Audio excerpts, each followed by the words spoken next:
Hello, students. Welcome to today's session. Today, I just wanted to come here and tell you guys some of the most important and easy and practical tips that you need to study online. अभी जब तक Covid pandemic 100% ख़त्म नहीं हो जाता है तब तक क्लासेस हमारी ऑनलाइन चल रही हैं, चाहे वो हमारे स्कूल के क्लासेस हों, चाहे वो हमारे ट्यूशन्स हों, या फिर आप चाहें किसी लेट्स से किसी ऐप से पढ़ रहे हो, यूट्यूब से पढ़ रहे हो, सब कुछ ऑनलाइन ही चल रहा है। बट ऑनलाइन पढ़ना is also a task in its self, है ना। तो उसके लिए कुछ ऐसी चीज़ें हैं जिन बातों का आपको ध्यान रखना पड़ेगा, वरना it can take a toll on your mental health, it can take a toll on your eyesight, it can take a toll on your physical health as well. इस वजह से आपकी प्रोडक्टिविटी भी हैम्पर हो जाती है, और अगर आपकी प्रोडक्टिविटी हैम्पर हो गई तो फिर वो स्टडीज़ को इम्पैक्ट करेगा ही करेगा। So that's why remember to use these techniques जब आप ऑनलाइन पढ़ रहे हो। सबसे पहली जो टिप होगी दैट विल बी कि प्लीज़ अपने रिसोर्सेज को लिमिट कर दो, ठीक है। लिमिट योर रिसोर्सेज, मतलब कोई भी चीज़ एक जगह से पढ़ रहे हो तो try to constrain yourself उसी एक जगह से। फॉर एग्जाम्पल, मान लो कि आपने ट्रिग्नोमेट्री किसी एक पर्टिकुलर चैनल से पढ़ा, ठीक है।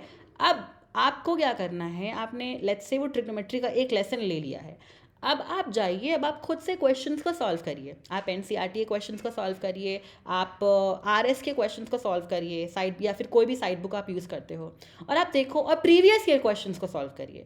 आप देखो कि एक पर्टिकुलर लेसन लेने के बाद आप क्वेश्चंस कर पा रहे हो कि नहीं कर पा रहे हो। अगर कर पा रहे हो तो वेल एंड गुड है, फिर आपका प्रैक्टिस करते रहिए, आपका काम हो जाएगा।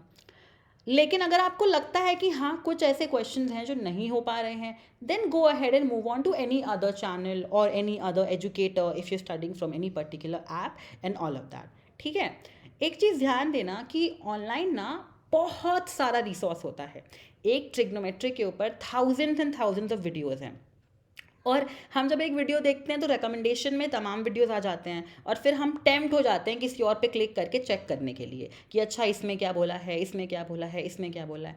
सो डोंट, आपको वो टेम्प्टनेस, जो टेम्पटिंग आपको हो रही है ना, उसको कंट्रोल करना है, और आपको अपने आप को लिमिट कर देना है कि नहीं, दिस टॉपिक मैं सिर्फ यहीं से पढ़ूंगा, एंड अगर मुझे समझ नहीं आता है, कुछ क्वेश्चंस नहीं होते हैं, only then will I move to some other source, ठीक है। तो पहली चीज़ ये ध्यान रखना, बिकॉज ऑनलाइन इतना ज़्यादा रिसोर्स है, आप खो जाओगे, आप वीडियोस देखते जाओगे देखते जाओगे देखते जाओगे, एंड इन द एंड जब तक आप उसको इम्प्लीमेंट नहीं करोगे, प्रैक्टिस नहीं करोगे, होना किसी से कुछ नहीं है if you don't incorporate all those techniques. तो जिसका भी आपको अच्छा लगता है, समझ आता है, स्टिक करिए एटलीस्ट उस पर्टिकुलर लेसन के लिए। बाद में कोई और लेसन, कोई और सब्जेक्ट कहीं और से पढ़ना है, दैट्स टोटली योर कॉल, लेकिन कोशिश करिए कि अपने आप को आप लिमिट करके पढ़ो, ठीक है। अपने रिसोर्सेज को लिमिट कर दीजिए, ठीक है। ओके, तो पहली जो चीज़ थी कि आपको लिमिट कर देनी है। दूसरी चीज़ है कि जब आप ऑनलाइन क्लास ले रहे हो, चाहे आप वो वीडियो यूट्यूब पे ही क्यों ना देख रहे हो, आपके हाथ में पेन और कॉपी होना चाहिए। ऐसा नहीं होना चाहिए कि आप बहुत पैसिव तरीके से वीडियोस को देख रहे हो खाली। Be an active learner. अगर आप अपना टाइम दे रहे हैं, चाहे आपकी ऑनलाइन क्लासेस स्कूल की ही क्यों ना चल रही हो, आप ऐसा नहीं करना है कि खाली कैमरा जो है ऑफ कर दिया है, म्यूट कर दिया है, एंड आप आराम से जस्ट आप बैठे हुए हो। If you're investing your time, if you're investing your time and your resources आप इन्वेस्ट कर रहे हैं, तो फिर उसका प्रोडक्टिव इस्तेमाल कीजिए। So what you have to do is make sure करिए that you have a pen and a paper जब आप स्टडी कर रहे हैं, एंड जो भी वहाँ पे ऑनलाइन पढ़ाया जा रहा है उसको आप नोट डाउन करना स्टार्ट कीजिए। लिसन वन थिंग कि ऑनलाइन क्लासेस आपकी पढ़ाई को आसान नहीं बना देंगी, they will not make your syllabus easy. वो बस इस टाइम पे आपके लिए फिजिबल तरीका है जिससे आप घर बैठे चीज़ों को सीख सकते हो, but it does not means कि आपको एफर्ट नहीं लगाने पड़ेंगे। You will have to put in efforts, okay. Unless and until आप एफर्ट लगाओगे, every other effort of the teacher will be futile, अगर आप एफर्ट खुद नहीं लगा रहे हो तो, okay. So make sure that you have a pen and a copy, and आप जो एक घंटे, लेट्स से आपने 45 मिनट्स का कोई लेक्चर लिया है, तो फिर आप चीज़ों को शॉर्ट में नोट करते रहो। बिकॉज आपको क्या, लेट्स से आपको वो चीज़ दोबारा रिवाइज़ करनी है, हफ्ते भर बाद दोबारा रिवाइज़ करनी है आपको, तो फिर आपके पास अगर वो नोटेड रहेगा तो रिविजन में ईजीनेस होगी ना। हर बार तो आप वो 45 मिनट्स का लेक्चर नहीं देख सकते। सो इस वजह से it's really important and imperative that you take your notebook and your pen while you study something online, and आप साथ साथ में उसको नोट करते चलो। ओके। थर्ड थिंग कि प्लीज़ अपना जो स्टडी और एंटरटेनमेंट का टाइम है उसको सेग्रीगेट कर दीजिए, क्योंकि हम पढ़ भी फ़ोन या पीसी या लैपटॉप पे रहे हैं, हम एंटरटेनमेंट भी उस पे करते हैं, तो इस वजह से क्या होता है ना कि दोनों चीज़ें अक्सर मर्ज जाती हैं। फॉर एग्जांपल हमने यूट्यूब खोला पढ़ाई करने के लिए, हमने एक वीडियो देखी और अचानक से उस वीडियो पे कोई ऐड आ गया किसी सॉन्ग का एंड हमारा मन कर गया उस सॉन्ग को चलो प्ले कर लेते हैं। या फिर हम कोई पढ़ने की वीडियो देख रहे हैं, एजुकेशन वीडियो देख रहे हैं, क्लासेस यूट्यूब से कुछ पढ़ रहे हैं, सडनली रिकमेंडेशन में कुछ आ गया समथिंग फ़नी एंड समथिंग आपके किसी फेवरेट क्रिएटर का कोई कंटेंट आ गया and you click on that. ऐसा करने से बचिए। आप अपने आप को सेग्रीगेट कर दो कि अच्छा ये 9 से लेके 11 तक का जो टाइम है यहाँ पे I will use YouTube only for my education purpose. Segregate कर दो, बोल दो कि फॉर एग्जाम्पल कि 9 to 11 I will use YouTube only for my education purposes. ठीक है, 9 to 11 में खाली जो है एजुकेशन पर्पस के लिए आई बी यूजिंग इट, एंड उस टाइम पे आपको अपने आप को कंट्रोल करके रखना है कि आप किसी और रिकमेंडेड वीडियो पे क्लिक नहीं करोगे, किसी भी ऐड को जल्द से जल्द स्किप कर दोगे, किसी ऐड पे कोई सॉन्ग वॉन्ग आएगा तो सॉन्ग को पूरा लिसन नहीं करोगे। आपको यहाँ पे थोड़ा बहुत कंट्रोल यहाँ पे करना पड़ेगा, because this is something which you have to control yourself. तो इसके लिए आप क्या करो, आप अपने आप को सेग्रीगेट मतलब डिफ्रेंशिएट कर दो कि 9 से 10 का जो टाइम है ये मेरा स्टडिंग का टाइम है, यहाँ पे I will be using YouTube only for studying. And let's say आपने फिर जब आपकी फर्स्ट लॉट ऑफ स्टडीज़ हो गई हैं तो आप ले लो कि अच्छा चलो 11 से लेके 12 तक का जो टाइम है मैं यहाँ पे I will watch some fun videos on YouTube या कहीं भी। ठीक। चौथी चीज़ जो what I will say is कि आपको मेक श्योर करना है कि आप ब्रेक्स लेके पढ़ाई कर रहे हो, आपकी जो ब्रेक्स है वो इफेक्टिव होने चाहिए। And why am I saying this, क्योंकि human minds have a tendency वो लगातार एक नहीं किसी चीज़ को ग्रास्प कर सकता है। So I tell you what I personally follow, जो मैंने हमेशा से फॉलो किया है and what I follow till now is I study for 50 minutes या 45 minutes and then 15 minutes I take a break. But make sure करना कि उस 15 मिनट के ब्रेक में you will not touch your phone on your और your laptop, because वो फिर 10 minute का ब्रेक नहीं रह पाएगा। सो लेट्स से कि I decide my slot of 9 से लेके 11 या 9 से लेके 12 मैंने डिसाइड किया कि आज सुबह 9 से 12 I will study.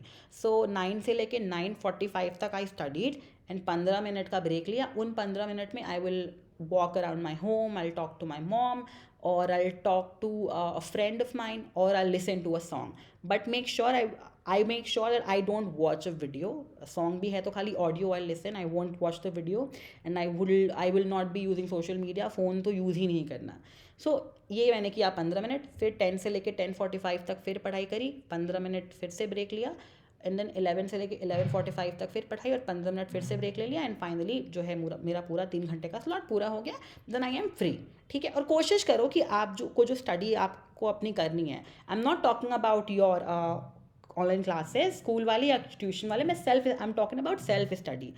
Online classes and tuition के बाद आपको सेल्फ स्टडी भी करनी है, मिनिमम 2 से 3 आवर्स तो आपको सेल्फ स्टडी में देने पड़ेंगे, राइट। सो आप जितना जल्दी वो कर लो उतना अच्छा रहेगा आपके लिए। स्कूल का क्लास ख़त्म होता है उसके बाद थोड़ा सा आपको जो ब्रेक, थोड़ा take rest, have your lunch, थोड़ा रेस्ट कर लो एंड उसके बाद में try to get yourself study done as soon as possible. और एक और इम्पॉर्टेंट चीज़ कि जो आपको स्कूल में या ट्यूशन में पढ़ाया जा रहा है उसको उसी दिन रिवाइज कर लो। गिव आधा घंटा, 1 आवर, 45 मिनट जो भी देना है उसी दिन वो टॉपिक को रिवाइज कर लो। अगर आप कोई टॉपिक को 24 घंटे के अंदर 2 बार 3 बार रिवाइज कर लेते हो ना तो वो आपकी मेमोरी में फीड हो जाता है। ठीक है, और अपना पीरियोडिक रिवीजन करते रहो। और सबसे इम्पॉर्टेंट पॉइंट है आपका रिवीजन बहुत ज़रूरी है। अगर आप रिवीजन नहीं करोगे तो आपके दिमाग में रिटेंशन नहीं हो पाएगा चीज़ों का। और ये तो देखो ह्यूमन ब्रेन की कैपेसिटी होती है, एक पॉइंट के बाद चीज़ें दिमाग से स्लिप होने लगती हैं। So it is very important that you make sure that आप रिवीजन करते रहो एंड मेक श्योर कि आप प्रीवियस ईयर क्वेश्चन भी सॉल्व करते रहो। ठीक है, and this is something that you have to do. आपने एक चैप्टर पढ़ लिया, लेट्स से आपने स्कूल में कंप्लीट कर लिया वो chapter, now it is your responsibility कि you solve all the questions. समझ नहीं आ रहे हैं then watch any YouTube video और watch learn from any educator and उसके बाद try solving it again and make sure that you solve previous year questions. Okay, अगर आप previous year question solve करोगे, only then you will know where do you stand and आपकी preparation कैसी है.